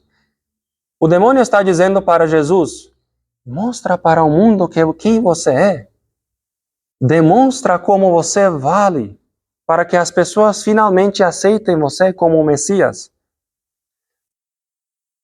Fala para o mundo quem você verdadeiramente é. Não essa história que Deus pensou para você. Essa história da paixão e cruz. Não, essa não. Deus fez tudo errado. Eu te ofereço a glória. Por isso que é a vanglória, a tentação da vanglória da história. Não é essa história que é para você, não. Era para ser outra coisa. Você é filho de um carpinteiro, você é Zé Ninguém. Não. Não é para ser esta história. Outra. Veja bem como Deus vai iluminando a nossa história pouco a pouco, através da palavra de Deus, para ver que tem uma história de salvação. O demônio não. O demônio sempre vai dizer, essa história é uma história de desgraça. Você, o que está experimentando não era para ser assim, não. Não era para ser assim. Faz alguma coisa miraculosa para demonstrar para os outros como você vale mais do que aquilo que você leva na história. A igreja nos diz, podemos combater somente com a oração. Mas por que a oração? Porque nós precisamos dessa iluminação de Deus. Precisamos falar com Deus. A oração é mais do que tudo um diálogo com Deus. Falar com Deus para que Deus possa interpretar a nossa vida. Por isso que muitas vezes falamos dos psicólogos, que é muito bom escutar e tudo, mas de fato, muitas coisas era para ser com um diretor espiritual resolvido. Quem é seu diretor espiritual? Com quem você fala da sua vida? Porque lá na hora de confessar também não é o momento de... Tem lá 30 pessoas esperando e assim, você agora vai querer, não, é porque quando eu tinha 4 anos, aí aquela... Deus. Aí fala assim, padre, eu sei que o senhor não tem, mas não é que eu não tenho tempo, é que eu tenho 20 pessoas esperando fora. Assim, era para ser uma confissão, vamos marcar uma direção, faz um outro horário, mas quem é que interpreta a sua história? É um ponto muito interessante, esses dias falando com uma pessoa, falei assim, mas você está muito só, teria que participar de alguma pastoral, nós aqui temos muita... Ah, mas eu tentei, padre, mas sabe o que acontece? É que, veja bem, eu tentei numa pastoral aí, mas as pessoas não são como eu. Eu fui pegar uma sacola e a mulher falou, não, deixa, o homem vai pegar isso. E eu falei, não, e por que eu não posso pegar? Eu sou uma mulher, eu não sei o quê, porque padre, eu não sou como eles, porque eu venho de uma família simples, e eles aí são filhos de pai rico, que casou com um marido rico, que leva... Peraí. Aí falou, não, porque o povo da Opus Dei, que tem esta, mas... Peraí. Nessa pastoral ninguém ia dar Opus Dei. O que você está falando? Ah, padre, mas talvez não é Opus Dei, mas esta mentalidade é porque eles... Mas você acabou conhecendo eles? Não. Então como você sabe que eles casaram com... Que era pai, era rico, que casou com... A pessoa construiu uma história a partir de um fato. De levar uma sacola, e deve ter sido uma senhora... Falou, olha, tem um macho aí que vai pegar isso, deixa ele fazer. Interpretação. Mas olha como o demônio é esperto. Interpreta sempre para separar, para isolar. Por que a pessoa fez toda essa história maravilhosa, mentirosa, na cabeça dela? Não tem ninguém. É só ela. O demônio que ele mais gosta é pegar pessoas só. E aí interpreta cada coisa. Você é assim, a criatividade, a partir de coisa que não tem nada a ver, é cheio de mentiras, é impressionante. O demônio quer sempre interpretar a história.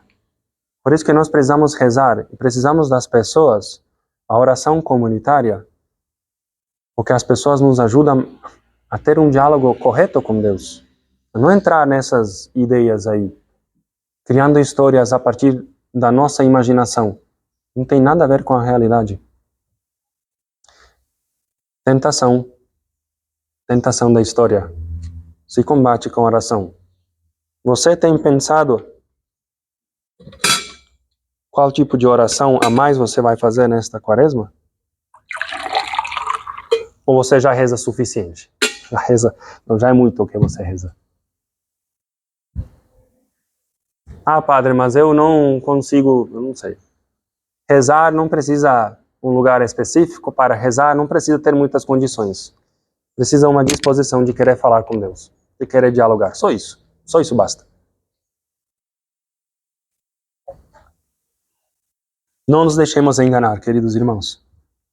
Não nos deixemos enganar. Terceira, que é a tentação contra as forças. Tentação das forças do amor ao mundo, do afã pelo dinheiro. Contra essa tentação só existe esmola, aquilo que falava o Isaías de Gaza, de viver como um estrangeiro, viver numa precariedade. Diz que um discípulo perguntava a um ancião, pai, como devo possuir as coisas? Quer dizer que não devo possuir nada?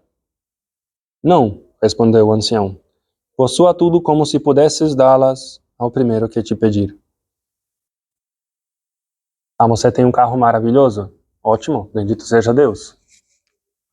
Se alguém te pedir, você é capaz de pegar a chave e dar?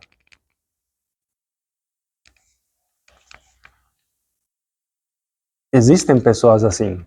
Vocês pensam que não, mas existem. Existem pessoas assim.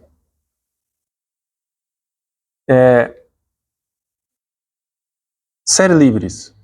Isso que Deus tem pensado para nós. E tantas vezes nos apegamos presos a certas coisas.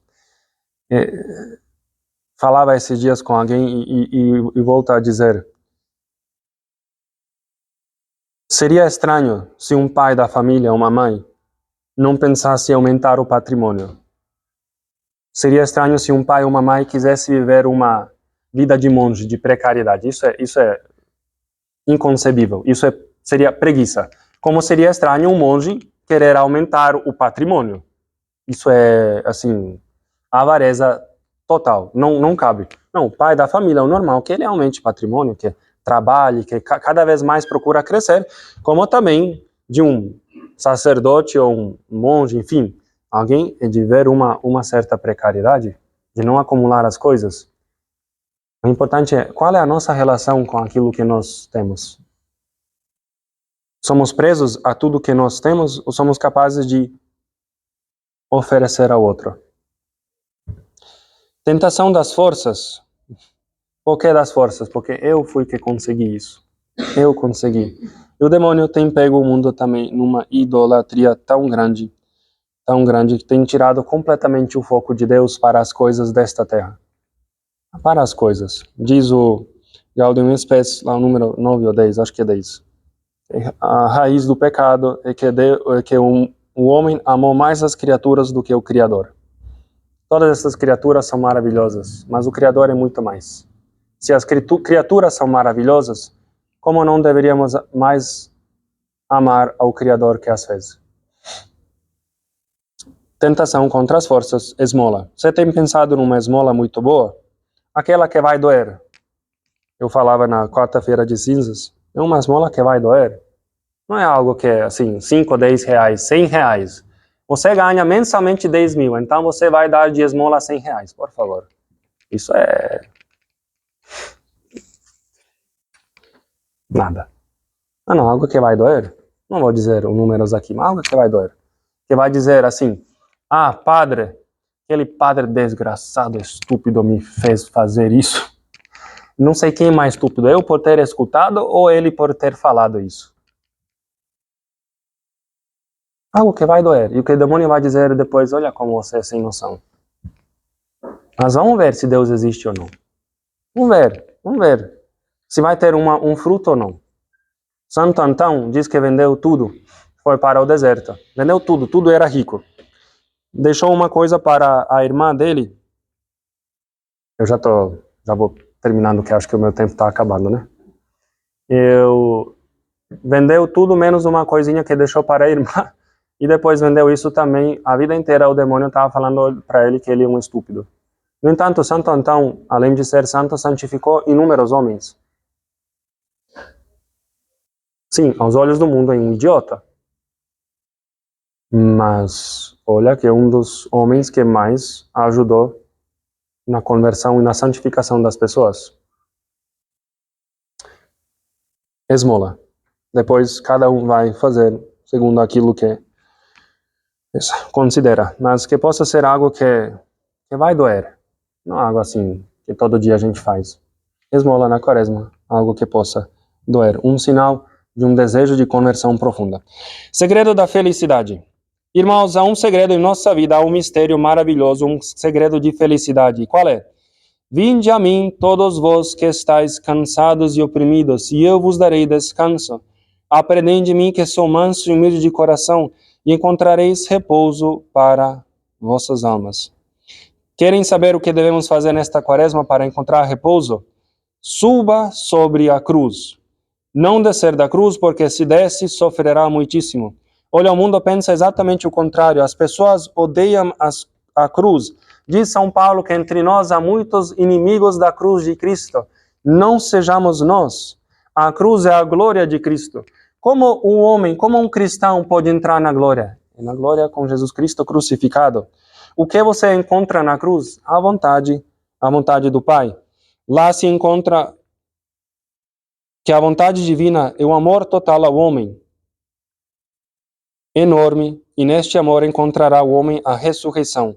Ele fará uma obra, uma Páscoa. Cristo faz a Páscoa, mas é através da cruz. Deus tem pensado para nós, queridos irmãos, a cruz. Agora, por que é que Deus pensou? Qual é a lógica através de tudo isso? Não teria outro modo? Nós perguntaremos a Deus na vida eterna. Nós perguntaremos para Ele. Mas nesta vida, o segredo da felicidade é subir até a cruz. Só que isso é bando de blá, blá, blá, blá, blá, se não se experimenta. E não se experimenta se não se entra. E ninguém entra na cruz se espera entender. Por isso que Cristo vai dizer, bendito és tu, Pai, que escondestes essas coisas aos sábios e os revelastes aos humildes. Nesta quaresma, a igreja o convida a preparar-se, porque esta Páscoa vem dar-lhe as riquezas. Então, como é possível que continuemos a viver como escravos se já fomos libertados? Diz São Paulo na carta aos Colossenses, se ressuscitastes com Cristo, buscai as coisas do alto. Como é possível viver a mesma vida? O pessoal fala, não, eu tenho fé. Nossa, esses dias, ai meu Deus. Tenho fé, padre. Eu não quero viver mais, nada mais tem sentido, eu não amo a ninguém, mas eu tenho fé em Deus. Meu Deus do céu. Então a fé, a palavra fé que você e eu temos um conceito não é mesmo? Que aquele que tem fé ama esta vida, mas do amor certo, aquele que tem fé tem sentido nesta vida porque encontrou o amor. Embora encontrou a cruz, encontrou a vida eterna, a fé te diz isso. Aqui se encontra a alegria. Você é um miserável, não sabe por que vive. Vive continuamente murmurando, quer se suicidar? Irmão, você não tem fé, não. Você não sabe o que é ter fé. Ah, padre, mas o padre fulano tal se suicidou. É verdade, não sabe o que é fé, não. Mas era padre. Exatamente. Até temos bispos sem fé. Irmãos, a fé nos ajuda a entrar na cruz. Isso significa ter fé. Isso significa ter fé, entrar na cruz. Ver que esta vida, com seus sofrimentos, é maravilhosa. A vida eterna, obviamente, é muito melhor. Como viver como escravo? Eu tenho fé, mas vivo como um escravo. E que não tem sentido. E a nossa fé tem sentido, sim. Escutava esses dias o Bento XVI, na época Ratzinger. Ele, na introdução ao cristianismo, falou: a igreja optou pelo Logos. A nossa fé tem sentido, hein? A nossa fé não é um absurdo, não é um pulo no escuro, essas frases bonitas de enfeitos. Não. A nossa fé é racional e tem um sentido. Que nós não entendemos por completo é outra coisa. Mas tem coisas que são reveladas, tem coisas que são lógicas. A lógica nos diz: a felicidade se encontra em Jesus Cristo. Você é miserável. Você não encontrou Jesus Cristo. Aí de fato é 1 mais 1 é 2. Ah, padre, mas tanto tempo que estou na igreja. Pois é. E tanto tempo que você deve olhar para a cruz de Cristo e dizer: isso não, isso é idiotice. Isso é burrice aqui. Isso não é para mim, não. Não estou aqui para dizer como cada um deve viver a sua vida, não. Estou aqui para dizer que existe um segredo da felicidade desta vida, que se chama entrar na cruz gloriosa de Jesus Cristo. Viver uma vida de constante murmuração contra tudo o que acontece só diz uma coisa: você não se encontrou com a cruz gloriosa de Cristo. E agora, o que a gente faz? Então vamos desistir daqui, vamos pegar as nossas coisas e vamos ser espíritas. Não. Vamos experimentar quem Deus é? Vamos experimentar. Digo isso com a própria experiência. Se eu estou aqui hoje, porque um dia falei, bem, eu vivo esta vida miserável assim. Tenho muitas coisas, tenho amigos e tudo, mas vamos experimentar quem Deus é. Vamos ver. Falaram, olha, se você entrar nesse caminho de conversão, encontrarás alegria. E eu não estou feliz, então vamos ver. Vamos ver.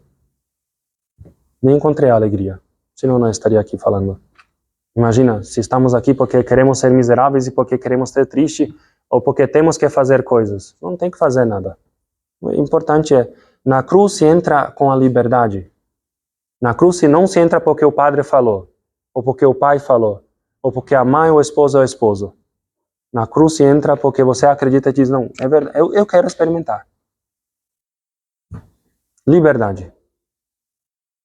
livremente escolher entrar, subir na cruz de Cristo, e aí nos espera um segredo. O que significa subir a Cristo? Por exemplo, agora você chega à sua casa e a polícia chama dizendo que encontrou a sua filha não sei onde com um fulano e não sei o que fez. E você leva como um soco no estômago, sabe? Aquela coisa terrível. Minha filha, como aconteceu isso? Como é possível? É uma cruz que aparece. Bem, você sobe na cruz, indo à delegacia por causa deste acontecimento tão brutal. Sobe a cruz com Cristo. Espere tudo o pior com Cristo, não desça. A cruz vem sempre nos buscar. Pode ser que já faça muito tempo que você não reza e graças a isso volta a rezar.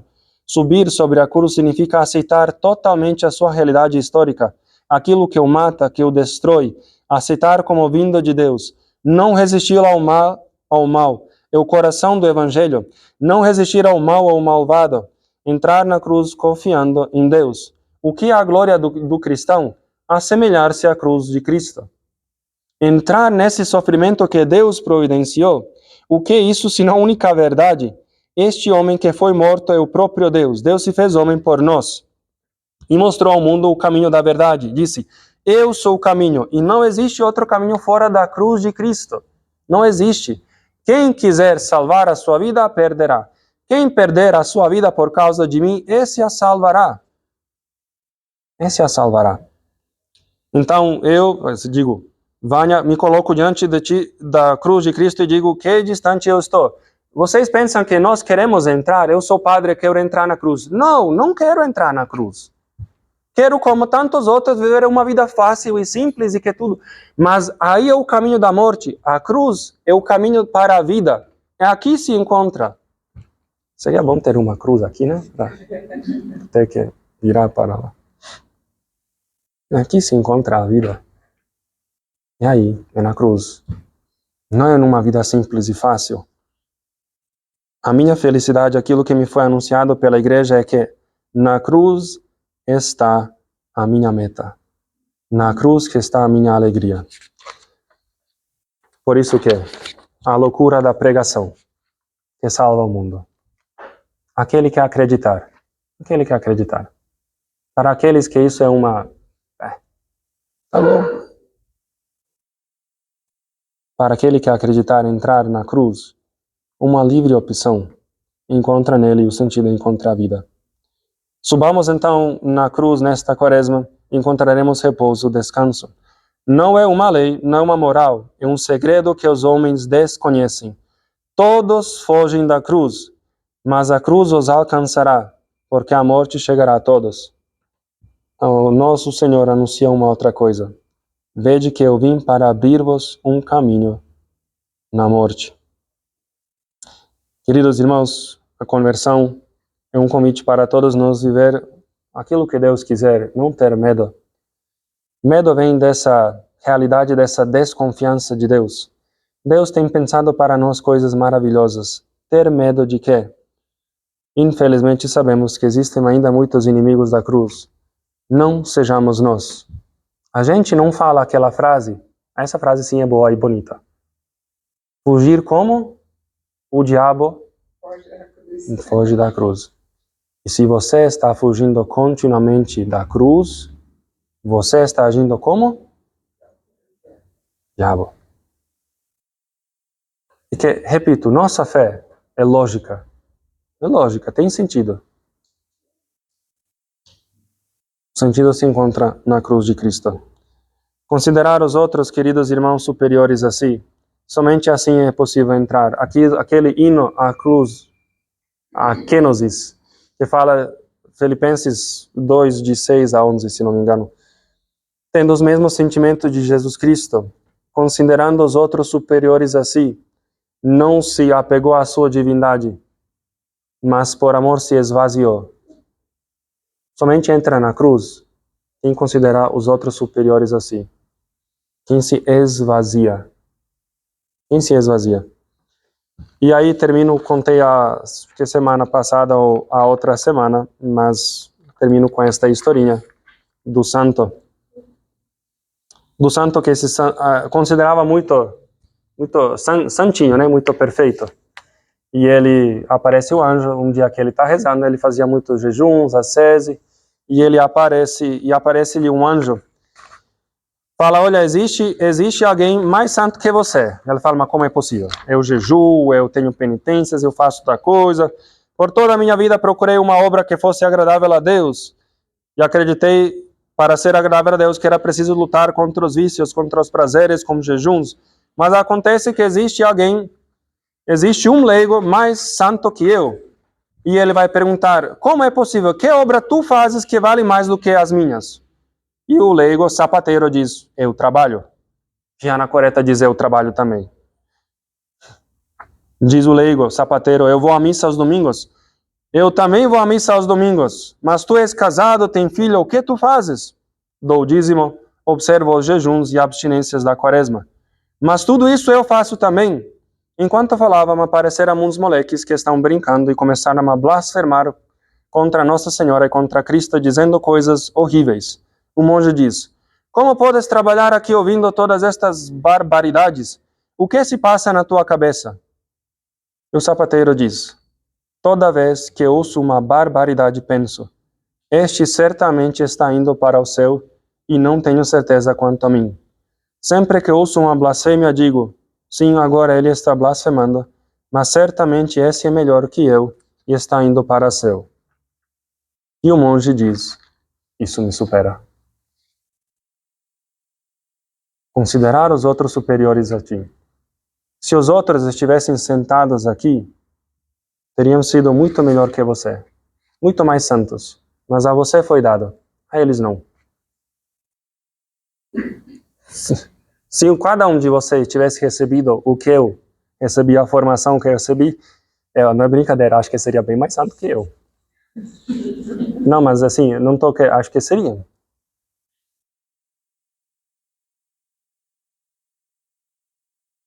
Pensamos que precisamos fazer muitas coisas.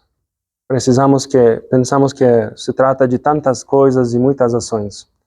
Quando uma disposição, reconhecer-se perante Deus como pequeno e pedir ao Senhor que possa ajudar a entrar nesse caminho. Deus nos chama nos insultos a não julgar. Dizia, se não me engano, São Francisco pagava alguém para insultar, para humilhar. Veio uma senhorzinha, padre, que eu nunca mais vou lá porque me humilharam lá. Ótimo, que bom. Olha, você recebeu de graça o que São Francisco pagava. Pedir as injúrias, pedir ao Senhor, Senhor, ajuda-me a cada vez mais a assemelhar a teu Filho Jesus Cristo, que me insultem, que me humilhem, que me ridiculizem, que falem mal de mim. Esse é o caminho da santidade, mas para nós não. Como nós falamos, nós é para sermos considerados. Nós fomos feitos para sermos consultados, para sermos perguntados, para sermos exaltados. O Senhor, que é Deus que age na história, Deus que entrou na própria história e agiu de um modo diferente. Não se defendeu.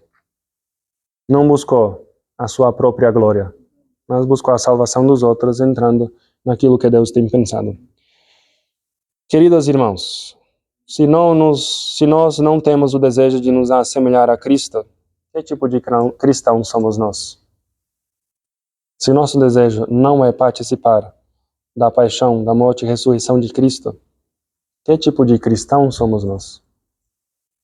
Que o Senhor nos dê o Espírito que nos faça pequenos, que nos faça amar a Cristo, que nos faça subir junto com Ele nesta quaresma na cruz, para que possamos experimentar junto com Ele a Páscoa e a ressurreição. Amém. Fiquemos de pé, rezemos ao Senhor. Te agradecemos, Senhor, por este momento, por teu Filho Jesus Cristo, que nos chama a entrar nesse caminho da vida. Ajuda-nos, Senhor, cada vez mais com teu Espírito Santo a nos assemelhar a teu Filho Jesus Cristo. Ajuda-nos, Senhor, também a oferecer a nossa vida por amor a tantos outros. Ajuda-nos, Senhor, a salvar este mundo por meio do teu Filho Jesus Cristo, junto com Ele cooperar para a obra da redenção. Isso te pedimos com a oração que o teu Filho nos ensinou. Pai nosso, que estais nos céus, santificado seja o vosso nome. Venha a nós o vosso reino. Seja feita a vossa vontade, assim na terra como no céu. O pão nosso de cada dia nos dai hoje. Perdoai-nos as nossas ofensas, assim como nós perdoamos a quem nos tem ofendido. E não nos deixeis cair em tentação, mas livrai-nos do mal. Amém. O Senhor esteja convosco. Abençoe-vos Deus Todo-Poderoso, Ele que é Pai e Filho e Espírito Santo.